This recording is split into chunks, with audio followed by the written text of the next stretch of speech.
Hey, I'm Todd from Johnson Auto Body, and today we're talking about some winter weather tips. First of all, here in North Carolina, you know, it can be freezing cold one day, hot the next day, it's all over the place. And a lot of the people that live here didn't come from here, so you never know what you get. So anyway, so if you are from here and it's icy out and all that stuff, just stay off the roads. They're horrible at taking care of the roads down here, all that stuff. And if you're not from here, from up north or whatever, just stay off the roads. They're horrible down here. Nobody has any business driving on them when they're icy. Just stay at home. Everybody gets to work from home these days anyways, right? Like, you don't have to go to work.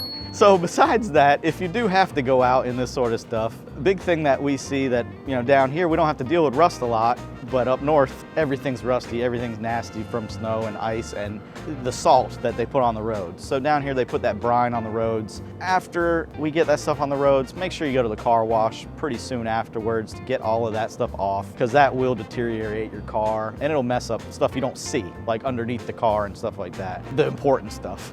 On the outside of your car, people are over here, you're not used to down here when we do get a little bit of snow, brushing it off lightly and things like that. Make sure you're not digging at your car with anything sharp that can damage the paint or things underneath that, because when it all melts and your car, you have to look at your car afterwards and there's a bunch of scrape marks from a credit card or a shovel on your hood. We've seen some weird stuff, so just be really careful with that stuff. So my piece of advice, if it snows out or is icy out down here, stay home, drink some hot cocoa, make some snow cream, stay away from the yellow snow, and enjoy a day off.